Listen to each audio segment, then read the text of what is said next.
is there stuff that Israel could do to European leaders or, Oh, I'm or the sure there US? is. I don't pretend to know the extent of it, but I think it happens probably more often than we realize. A politician has a skeleton in his closet. I don't think that's at all unusual among politicians. And the Israelis or the US, they get a hold of it.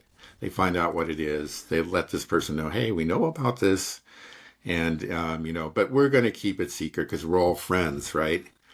And that does enable them to control the actions, like you prevent them from going openly against Israel or U.S. interests or whatever.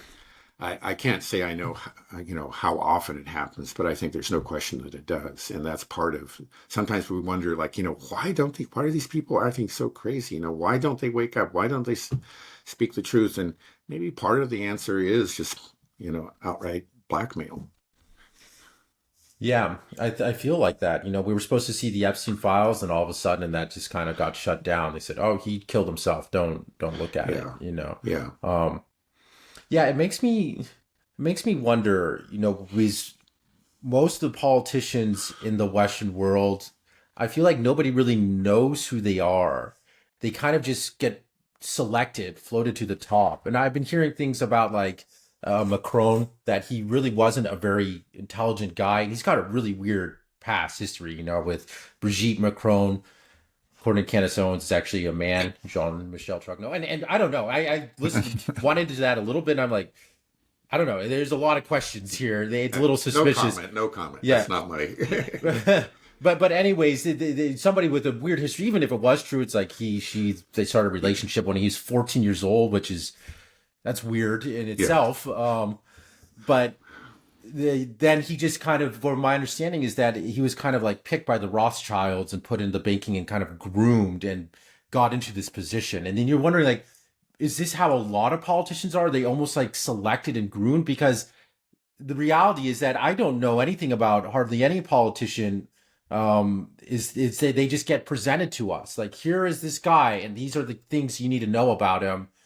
There you go. He's a great guy. Vote for him. Here's another guy. This is what you need to know Yeah. about him. But Right. they aren't truly real public figures that we got to follow and know. Is there some type of cabal that is like grooming and selecting and connecting people and saying, okay, this person, we'll make this guy the president of France. We'll Keir Uh-huh. Starmer, we'll move him up. And then I think that's one of the reasons why Trump has been such a fly in the ointment, because he's clearly one of those that hasn't been kind of selected by the system, Mhm. to be groomed for leadership. His life has been very public. He's been in public figure for a long time. A reality TV show. It's not the same thing, but all these other politicians, they are. Do you think that's what's happening? Yeah, I say more or less. I wouldn't say that there's a single cabal. Maybe I'm wrong, but I don't think that's what you need. There is the elite. There is the establishment, and they share a mind. Um, they're at the top, and they want to stay at the top, and they want to keep things the way they are. And they have many ways of exerting influence. There's financial power. You're talking about the Rothschilds, but just bankers in general. Um, there's the deep state. There's the permanent bureaucracy and the media. I mean, these are all make up part of the establishment. But these people, they all came from the same schools, and they share basically the same outlook. And so, yeah, when somebody is rising up through the ranks in politics, well, there are many points where they get to exert influence, and they'll give their seal of approval to somebody who they think will be a faithful servant of their policies, and as support their ideas that are one of their own, basically. But somebody who doesn't, well, they have a lot of ways of destroying a person like that. Negative media stories, or intelligence agencies finding skeletons in closets. It's just one thing after another, or raw financial power. It's just that choosing another candidate to run against them and giving that candidate millions of dollars, even in a local race, and uh, all of these measures can prevent the rise of somebody who really does oppose the system. And I think that's what you have in place. In the end, you get these soulless administrators, people who just don't seem to have any ideas of their own, but they understand. It's because they've always thought this way. It's just like, I my job here is to maintain the system. The system brought me here, and this is why I'm here, and the system knows best, and I will be a faithful servant of the system as long as I'm in office. I think that's how all of them think, and you just can't get them to think anything else. If they had a soul, they sold it a long time ago. That's my impression. Maybe unfair, but my impression of Western leaders in general. And I think Right. you're right. It's not, again, I'm not a big fan of Trump. I mean, he's got many, many flaws, but he is not one of those people. He is his own man, but but he does get, often because he doesn't really understand these issues very well and have a real good grasp of the facts, he gets roped into doing their will anyway.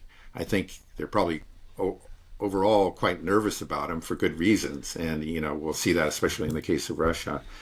But they don't give up. They'll keep on working on him, and their hope is that in the case of Russia, they'll eventually get him back to doing what Biden was doing. He's actually not that far from that right now. And that in the case of Israel, that that even if there is a personality conflict, and I think there is, that they'll overcome that and just maintain the support for the government that for the Israeli government that's always been there. Yeah, you said that they want to select, one of their own to push to the top, but who is they? Are we talking about the deep, like this establishment hive mind that you talk about? Is it centered in Tel Aviv? Is it Mossad, CIA, and they have dirt on all these politicians, and they actually Mhm. want politicians that Yeah. are have a sordid past because they know that they can control them, and that these are the people that are getting pushed to the top by they, which is who? What Yeah. what is it? Yeah, I don't. I would love it if there was just one secret organization, if we could find it and then take it out. Well, this is why I'm But saying, is it yeah, potentially a big percentage of this? Like no, half of it I is right, Israeli? Because like right. this is Well, I mean, the Israelis have a great deal of influence. And there's no question about it, especially in the U.S. But it's true of Western governments as well. I think especially in the UK and in Germany. Um, but um, yeah, so I mean, the Israelis. I mean, that's they're not really at the center of the South, but they're there, and it's part of what you learn at some point is that you can't go. Um, you really can't go against Israel. You can't question Zionism. You can criticize Netanyahu. You can criticize certain Israeli policies, but you can't go against Zionism. That's become part of, being a member of the in club, of being the establishment.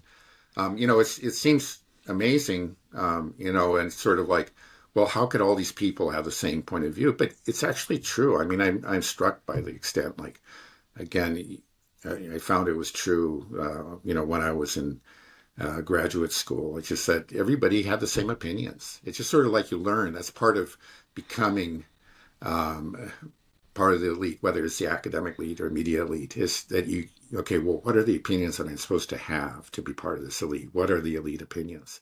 And it's really hard to go against that. I mean, it really is, because people who are rising to the top are really quite insecure, and they're not. And one of the safest ways to make sure that you continue to rise to the top, one of the easiest things to do is just to adopt the opinions. It's harder to do real work, to learn a language or whatever it might be, or a real technical skill. That all takes a lot of time. But you can adopt the proper opinions, and then right away you've just got to, you have. Given your own career a huge boost. And that's what people learn. It's just so that those are the kind of people that we get. Yeah, this whole thing's so crazy. The more talks that we have, I'm going to start building a tinfoil hat for the next show. I mean, I'm just getting out of Yeah, this it point where isn't. it's just It like, isn't a conspiracy theory, though. I mean, again, conspiracies do exist. I know that, but this is not a conspiracy theory. It's out in the open. It is the establishment that we have, and we don't have to assume that there are shadowy organizations. So that might be a part of it. Like the blackmail that you're talking about. I think that without a doubt goes on, and that's probably what was happening at Epstein's Island. I think that's the best explanation for all that. But much of it is just out in the open. If you want to find out about it, just go to an elite university or to the newsroom in the New York Times, and you'll find that all these people think exactly the same way.